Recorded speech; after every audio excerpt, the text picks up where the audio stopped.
Hey there, Jeremy Weiss here with Weiss Tech Hockey, and in this video I've got my oldest two boys helping me out. This is Tyler over here, Chase right here, and we live in Salt Lake City. So it's the beginning of the hockey season. We live in Salt Lake City. Salt Lake City is a growing hockey community. It's still growing, still up and coming. We've got a lot of beginner players and beginner parents in the hockey ranks here. So in our local program, I've been noticing a lot of fairly substantial equipment problems with some of the kids, especially at the younger age groups. Equipment not fitting properly, just equipment not being put on properly. And so I wanted to do a video. This will probably help some of our local parents here, but I think it will probably have some mileage with other beginner parents, in other places around the world. So what I want to do in this video, it's probably not going to be that quick, but I want to go through every step of the equipment process, show you what to look for, show you how to put it on, and what types of things I look for when I'm putting on equipment or when I'm helping kids put on their equipment. So we've got Tyler and Chase. They're going to help us. They're going to kind of be our mannequins here, and we're going to go ahead and get started. I want to show you every step of the way with what my equipment recommendations are as far as how it should fit, which types of equipment you should be probably looking at getting, picking up, and all that good stuff. So let's go ahead. I'm going to let these guys sit down, and we're going to get started. All right, so the first thing we're going to take a look at, this is really important, is the cup. There's lots of different models of cups. I like the Jock Plus. This is what it looks like. It's made by Bauer. Okay, and there's a number of different things I like about this particular Jock. First of all, it's made out of like a spandexy material. Okay, so it's going to sit tight. It's not going to be bunching up or moving around, shifting around underneath the other gear that the kids are wearing. Myself, I'm a bit of a minimalist when it comes to layering equipment. I don't like a lot of layers. I don't like bunchy undershorts and stuff like that underneath my equipment. So this, my kids are the same way. This sits tight. It's not shifting around. It's not bunching up, and it stays comfortable.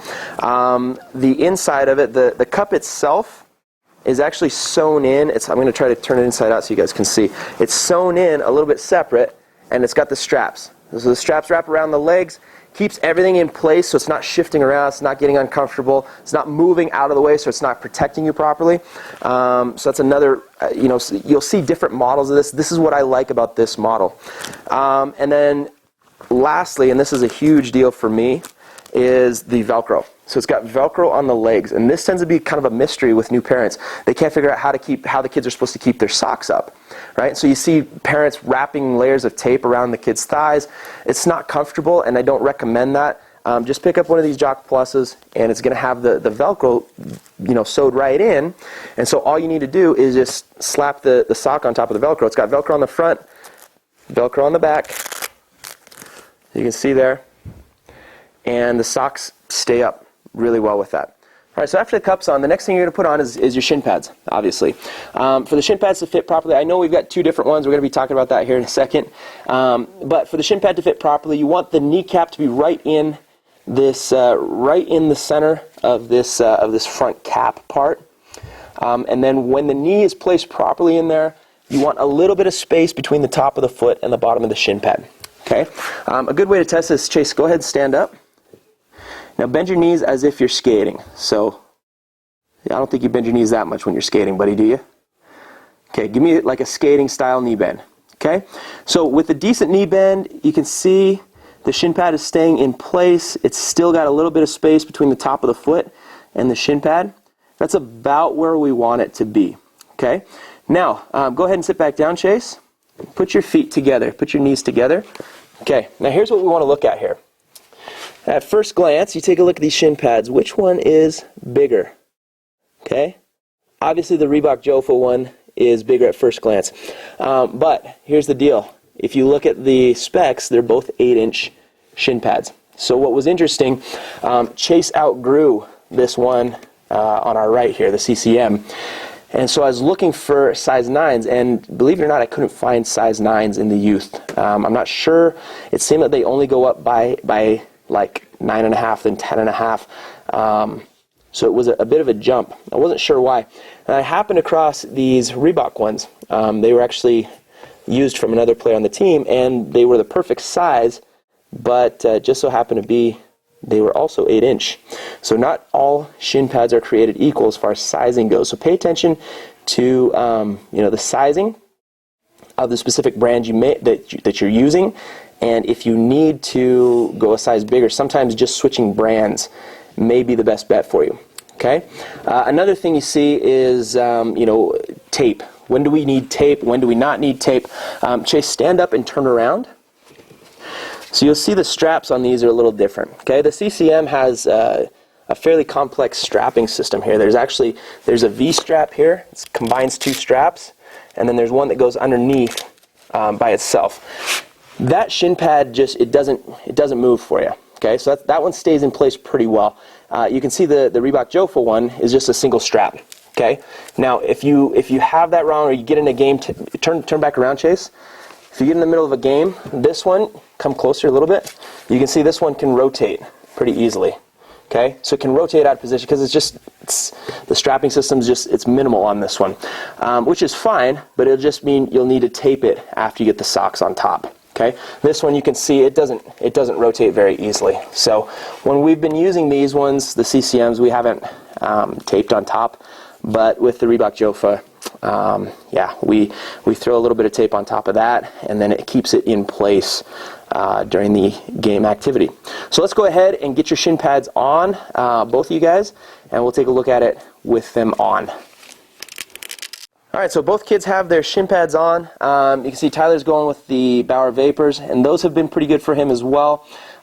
These were the ones that he grew and ended up between sizes. So these are 9.5s. And I wish that we would have had these Reebok Jofas to kind of bridge the gap between those two sizes, but that's part of the deal with being the first kid, right? Sometimes you got to be experimented on. So they're fitting him great now, but they didn't fit him perfectly when we first got them. So that's what they should look like. Again, stand up, boys, both of you, and turn around. We don't do much of the Under Armour stuff. My guys don't really like it. I don't prefer it. They don't like it either. It's kind of minimalist for us, but I recognize some people do like it. So if you are into the Under Armour, then you'll have Under Armour underneath this, and most likely socks too. We don't wear socks in our skates either in our family. So go ahead, turn back around, sit down. Next thing that goes on is your socks. Okay, next thing we're putting on is the socks. And most of the time, the socks that they give the young kids are going to be way too big. Chase, hold that up. Hold that up like right in front. Okay. So look, that sock, if it was starting down at the ankle where it's supposed to be, it goes all the way up to his hip. Okay. So a lot of parents have issues with this, and they put the sock on flat at the top, and then by the time it's getting down to the bottom, it's bunching up. It's clunky. The kids, it's just, I prefer to have clean fitting equipment. And so I'm going to show you how to do that and what I do with socks that are too big for the youngsters. All right, so here's what I do. I take the sock and I bunch it all the way up like this at the top. I get it to where my fingers are just kind of coming out the bottom. Okay, then what we do is we loop it on the skate or on the foot, and we make sure that the bottom is right at the bottom of the shin pad, and then we unroll it as we come up. Okay, now stand up, Chase. Okay, now we get the Velcro that we talked about before. We throw the top on, the front on, I should say, and we get the back. We pat the back on. Now look, whatever extra sock we have now is up at the top. So the sock itself fits nice and smooth all the way down. Okay, it's not bunching up at the bottom, it's not falling off, it's not feeling loose, it's not flopping around, and it's a much cleaner look and a much cleaner experience for the player. They're not having to worry about their gear. And with the Velcro, the sock stays in place. Okay? Let's go ahead and get your other one on. So now the finished product looks like this. Okay? We've got the bunching up at the top. That will be covered by the pants. And the rest of the sock is nice and smooth all the way down. And it ends right at the bottom of the shin pads. Perfect. That's exactly where we want it to be. All right, next step, and the kids have already done it, is getting the pants on, the hockey pants. So pants are sometimes tricky to size, and you see a lot of kids that are wearing pants that are way too short. When the pants are too short, then Chase, hike up your pants just a tiny bit. I want to show, okay? If you've got a gap, like if you can start seeing thigh underneath, between the top of the shin pad and the bottom of the pant, then that's too much, okay? So let your pants come right back down to where they were before. Chase's right now are just about perfect. They're getting a tiny bit on the short side for him. Tyler's right now are almost right there, a tiny bit long. The kids are kind of between sizes. This is okay. Pants are one that you've got a little bit of leeway. It's not going to absolutely kill the player if the sizing is a tiny bit off. But if you start seeing, you know, an inch or 2 inches of gap as the player is standing upright, that's the pants are too short. Okay, you want it just barely. You want it about halfway over the kneecap, or just barely come to the top of the kneecap. I guess we should say. Now both of you guys squat down.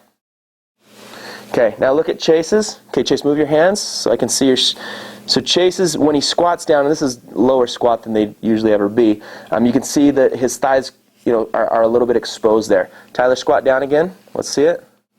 Okay, Tyler's are, you know, they're still covered, so he's still got protection there. So Chase is probably coming up. We'll probably need to resize him for some pants pretty soon. Tyler just needs to grow an inch or two, and he'll be perfect for his pants. But that's kind of what we're looking at for pants. Pants isn't. It's not a huge deal, but you do need them to fit right. And if you're seeing thigh between the top of the shin pad and the bottom of the pant while the player is standing up straight, or with a slight knee bend, then that's way too short. And you do see that. We've been seeing that a little bit with our local program here. All right, next is skates. And I find that it's easier to do all your lowers first, because all your lower gear first, because then your shoulder pads and elbow pads and stuff doesn't get in the way when you're bending over to tie your own skates. In this case, I still tie Tyler and Chase's skates for them. Skates is one of those areas where you do need to have the right size. And this is a huge problem in youth hockey. We're seeing it all over the place locally. Parents not getting the right size skates, or getting skates that they think that the kids will grow into, and it absolutely affects performance, and it affects the player's ability to learn, and it affects the player's ability to have fun with the game that you're trying to get them to play. Generally speaking, so my first recommendation is with skates, go to a skate shop that you trust, that will size you properly, and if they try to say get a size up so the kid can grow into it, go to a different skate shop. I do not believe in that philosophy, not with skates. Not with skates and not with sticks, and we'll talk about sticks in a bit. Skates need to fit them right. So my recommendation, don't buy skates at the end of a season, because you never know how much your kid is going to grow during the summer.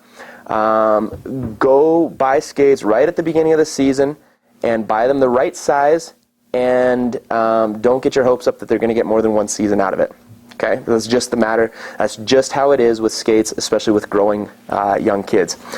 So, how do we size skates? I'm not a skate expert. I'm not even an equipment expert. I just know how it ought to feel and what it should look like. But generally speaking, you want to put the skate on, tap your heel back in the back of it, and then after you've done that, then the tip of your furthest toe forward should be able to just barely touch the front of the boot. Okay, that's kind of what we're looking at. Usually that's going to be about a size smaller than their shoe size. Okay, it's not always the case. For me, I go about a size and a half smaller than my shoe size, but generally speaking, that's kind of what we're looking at. But go to a skate shop. They're going to fit you. They're going to make sure the width is proper. You know, there's a lot that goes into sizing skates properly. They'll also bake it for you afterwards, which it really helps with breaking in the skates. Basically what they do is they have a special oven that heats up the skates, and after they're up to a certain temperature, they tie them back on your feet, and then as they're cooling, they mold in to the shape of your foot. So it's much more comfortable to wear the skates that way. Yeah, there's just, you know, that's the one thing. You can get away with buying them online. Sometimes that works. But generally speaking, most skate shops are going to charge you more for the first sharpening, and they're going to charge you to bake them anyways. So by the time that you've got all that said and done, if you've got a skate shop that won't charge you extra for the first sharpening and charge you extra to bake them, you may have success ordering online. But at least go to the skate shop first and make sure you've got the proper sizing. Okay, next thing you'll notice, we don't have any tape on the shin pads just yet. And there's a reason for that, and I will show you. The reason why is because I like to tuck the tongues in, and I know this is a personal preference. Some people don't like it. But I'm a big fan, especially with the youngsters, of having just a clean, a clean look and a clean feel. and sometimes with the tongues flopping around, they get in the way of the kids as they're trying to learn crossovers and other things. So I'm going to show you how I like to tighten the skates, and then we'll go from there. All right, we're going to start with Chase, and here's what we do. So we take the skate, and the very first thing that I do is I tuck in the tongue. Well, actually, before that, I make sure that the laces are kind of where they need to be. There's one of them. Okay, so we tuck in the tongue. You can see with the shin pad, these shin pads are quite a bit looser because they've only got that one strap. So we tuck in the tongue, we loop the back of the sock behind the back of the skate like that. So by the time all is said and done, it's all going to be enclosed. Is your foot all the way in? Okay, and then I like to jam the skate kind of into my stomach like that to keep it pushed in as I'm tightening the skate.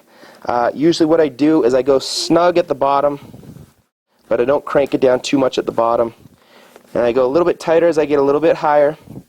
And with Chase, Chase is becoming a more experienced player. His ankle strength has improved, so we actually leave the top eyelet undone on Chase's skates. And the reason I'm a believer in that is because I like to have, get your players to the point where their ankles are strong enough that they can go with this. It'll allow for a deeper knee bend. It will allow for a better toe snap at the end of each stride. More flexibility in the ankle, in my opinion, allows for the potential of more speed. So we crank that last one down, the second to the last eyelet. Go a little tighter on that, and then leave the last one open. And that's how we do with a skate tightening. I've been doing the same thing with Tyler's, except that the new skates he got, the laces have been too long to be able to really effectively leave an eyelet open. So I've been going to the top with his, but when we get around to getting him new laces, we'll be leaving that one undone as well. When that's done, then what I do is I double knot the lace so it's not coming undone during the practice or during the game, and then we tuck everything underneath the sock. So when all is said and done, it's a nice clean look. Okay, hopefully you can see that. Nice clean look. There's no laces flopping around. There's no tongues flopping around. It's not going to get in the way of his crossovers or any of the other skating maneuvers that he's looking to do. And that's what we've got there. So that's the first one. We'll go ahead and get the second one done, and we'll move over to Tyler's.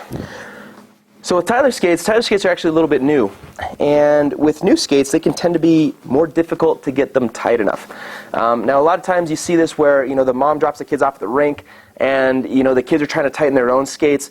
Most kids that are under, about 10 years old, maybe 9 or 10 years old, most of them aren't going to be capable of tying their own skates tight enough for it to be a proper fit. A lot of times, the moms don't have strong enough hands either to make it, as tight as they need to be. So there's no shame in asking for, for one of the coaches to help get the kids' skates tight enough. Some moms do. My wife, she does a great job of getting the skates tight enough. She's definitely strong enough. But sometimes it's not, and there's no shame. If the skates aren't tight enough, then you'll see the kids, maybe you've heard of the term ankle bender, where the kids are out there and their ankles are tipped in because they have their ankles aren't strong enough and their skates aren't tight enough. They're not getting the proper support. So they're either bending in like that, or sometimes they're bending out. You don't want to see that. So even the most beginner skaters, if you get the skates fitting properly and tight enough up to the ankles, they should be able to at least keep their skates straight, relatively straight on the ice. But the worst combo is when you see a kid with new skates, they got them too big, and the parents didn't get them tight enough, and the kids are out there, it looks like they're skating in canoes. They've got these big, huge skates, they're a size too big for them, they're not tight enough, they're flopping all over the place, and the ankles are bending, and it's just, the kids can't learn to skate like that. So get the right size, make sure that they're tight enough, and the kids will have a much better experience. So let's go ahead and get yours done up, buddy. Okay, so we tuck the tongue in first, make sure the laces are aligned, and we go down. I'm not in all the way. Okay, you're not. Okay, push it in. Okay, good. So Tyler is a lot more picky about his skates than Chase, which drives me nuts sometimes, but it's personal preference, right? We'll just have to teach him to tie his own skates sooner. Okay, and we crank down the tops. You can see how long these laces are that they sent us. Got to get a couple sizes smaller, I think, and then we'll be able to leave that top eyelet open for Tyler as well. What? Okay, and then Skates. we're gonna laces, and we're gonna tuck in the laces underneath the sock, and then afterwards, this is where we tape everything down. We don't need to tape the thighs. I hate when I see the thighs being taped. Really, what you need to do is tape right underneath the kneecap, protective kneecap there, right underneath there, and then maybe one strip there, and then come down, and basically keeps the shin pad in place. Okay, let's get your other one. All right, so with the skates on, after that we can put on the tape, and you can see I just do kind of a simple zigzag. One strap across the top, just underneath the kneecap, and then we just bring it down, do one strap just lower than that. Same thing on chases. And that just helps to keep the shin pads in place during the game. They're not going to rotate around on you or spin or get out of position and leave you vulnerable for a shot or a stick to hit you, right? But you can see we've got everything tucked underneath the sock. The tape holds it all in place. It's just a clean look, a clean feel. And like I said before, you're not going to be tripping on your own equipment. This is definitely a personal preference type of thing. I'm not saying that if you have tongues out that you're a bad hockey player or a bad person at that. But my personal preference, and this is what I do with my kids and with the other kids on my team as often as possible, is get it tucked in so that at least while they're learning, it's a clean experience. So good fit, good clean, nothing's in the way. Next is going to be your shoulder pads. Okay. Now there's a misconception. Oh, it says Tyler's got the sun's out, guns out. Here we go. There's a misconception that hockey shoulder pads need to be big like football shoulder pads, and especially in inexperienced hockey towns, we see the parents buying these kids these huge shoulder pads. Two problems with that. A, body contact or body checking doesn't start until I guess it's Bantams now for most places. And so really, heavy duty shoulders, shoulder protection is not going to be that big an issue. You're not going into the boards shoulder first. You're not hitting or being hit. So really, what it's about protection from sticks, protection from some shots. Shots at this age aren't that strong either. So really, what we want is we want enough protection, but we want to have mobility be our main thing. These are both good examples of what shoulder pads can and should fit like. Can you guys both touch your hands above your heads? This is kind of a quick field test that we see if the shoulder pads. If you've got bulky, big old shoulder pads that are too big, they won't be able to touch their hands above their head. So both these guys have got it. That is no problem. And then the other thing is I like how Chase has his on right here. You can see they're snug, but they're not cranked down so tight. That's one of the things with hockey equipment in general. You want it to fit well, but you don't want it to be so tight. It can't be restrictive. Tyler's got it too. Tyler he has a tendency to really like things tight, so I battle with him a little bit on this. But he's got his strapped in properly as well. Again, not too much to look for with shoulder pads as long as they protect reasonably well, and as long as they allow for some mobility, then we'll be good to go there. All right, so after the shoulder pads comes the elbow pads. Elbow pads are another one that they're tough to size, and sizing without actually having them tried on sometimes can be sometimes you can guess wrong, and like one company's youth extra small may be way bigger than another company's youth extra small, so it can be kind of tough to guess on that. But one problem I see a ton is parents not knowing how the elbow pads should go on. So you see them upside down, you see them on the wrong arms. Here's how they should fit. Well, first of all, most elbow pads will say which arm. I think these ones say on the inside. Most elbow pads will say which arm they should go on. So that should be your first clue. And then most elbow pads have this piece right here. Hopefully you can see this right here. Okay, this piece here. And that is your forearm protection. So just remember that. That goes to the outside forearm protection. That's how you know which end is top and which end is bottom and which arm it should go on. Okay, so you can see these ones fit Chase really well. And these have been good elbow pads for him. Here's kind of what we're talking about. So I got these. These were originally I got them for Chase. I thought they would be the right size. I can't remember exactly what size they are, but based on the sizing, I thought they would fit Chase, and we got them. It turned out to be way too big for Chase, and just a teeny bit too big for me. Almost too big for Tyler. So what we've done here is just the elbow pads themselves fit okay, like the size, the height and everything of them, but the strap was a little too loose. So we needed Tyler to get in the gym a little bit more, do some bicep curls, so these straps would fit him better. So what we did was we just took some tape, and so we strapped it in, taped around the bottom, just one strip, and we just keep that tape on, and it stays the right tightness for him. So that's kind of what we're looking at. They've been good elbow pads though. Good elbow pads, it's tricky to size them out. So that's elbow pads. Let's move on to jersey. Alright, jerseys, there's not too much to talk about with jerseys. The only thing that sometimes comes up is, with the really little guys, if the jersey is just too big. Chase's and Tyler's jerseys are both pretty good. If it's a little long in the sleeves, that's no big deal. Usually just putting the gloves on will keep the sleeves under control. If it's really bad, you may need to roll them up once or twice and then put the glove on, but the gloves will keep everything intact. If the jersey is hanging, and you see this with some of the really little guys, okay, I'm going to use Chase as an example. The jersey's hanging all the way down to maybe their knees. That's going to get in the way of their skating, and so at that point you would want to do, like the Gretzky tuck. I prefer, just the one side. You can tuck it in, and that keeps it, bunched up, keeps it out of the way of the player. And then that way they're not tripping on their jersey, because that literally happens with, you see some of these really little guys, like 4-year-olds, or even younger sometimes, out there skating, and with the jersey really dangling down that low, gets in the way of their skating. So nothing really to talk about with these jerseys. So let's move on to helmets and gloves. Alright, helmets, not too much to talk about with helmets either. Just a couple small details. First of all, make sure that it fits and fits comfortably. Okay.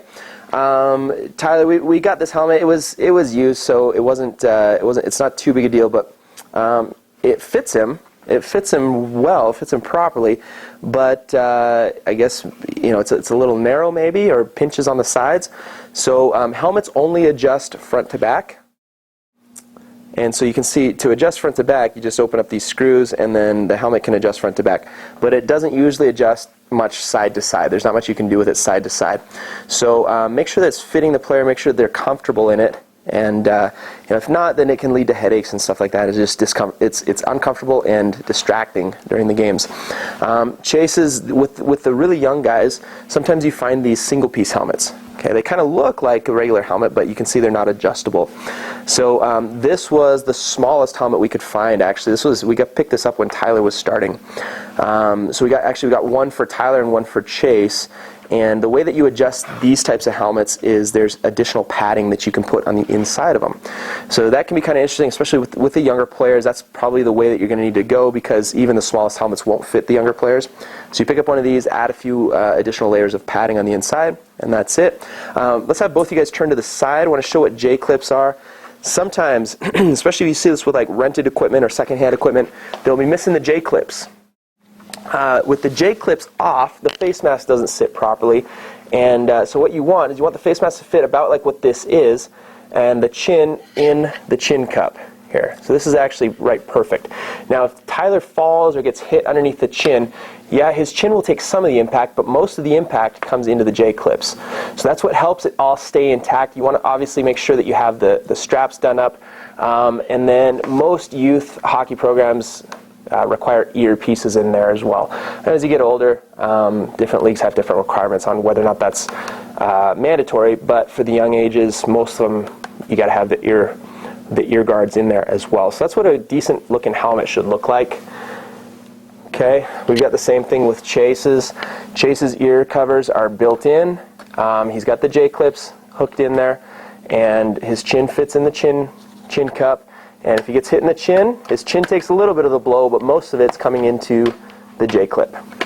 So that's safety first, right? But that's what we're looking at for helmets.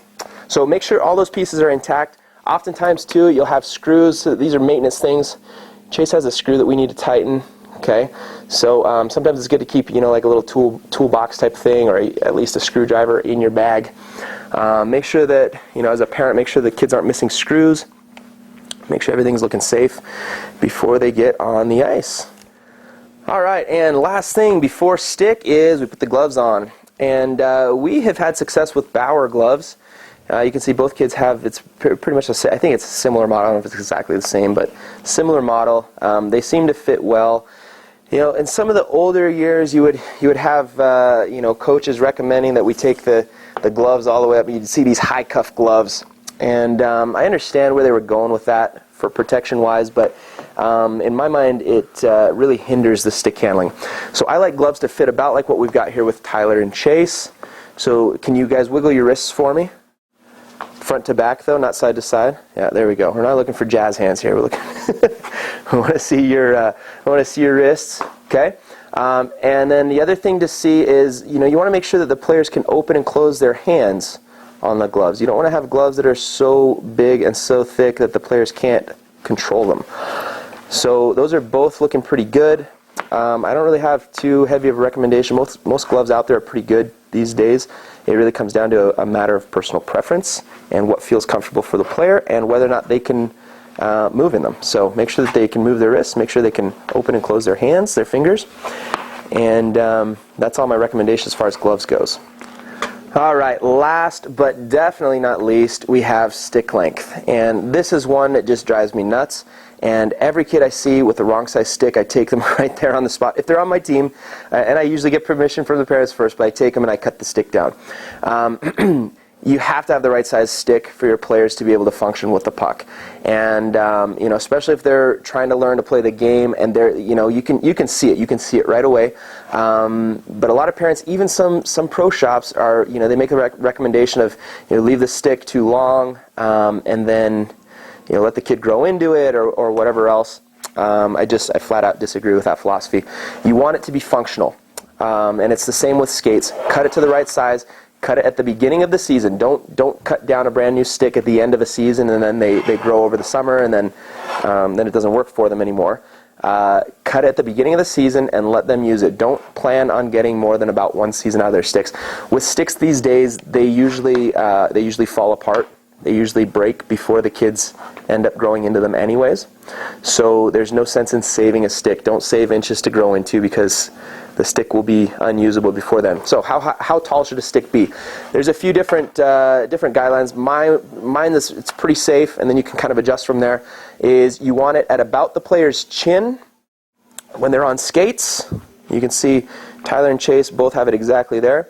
If they're not on skates, you can either have them go on their tippy toes and still put it at their chin, or have them stand flat and cut it at their nose. Okay. Sticks that are too short, sticks that are too long, the kids can't handle the puck properly. They can't shoot properly.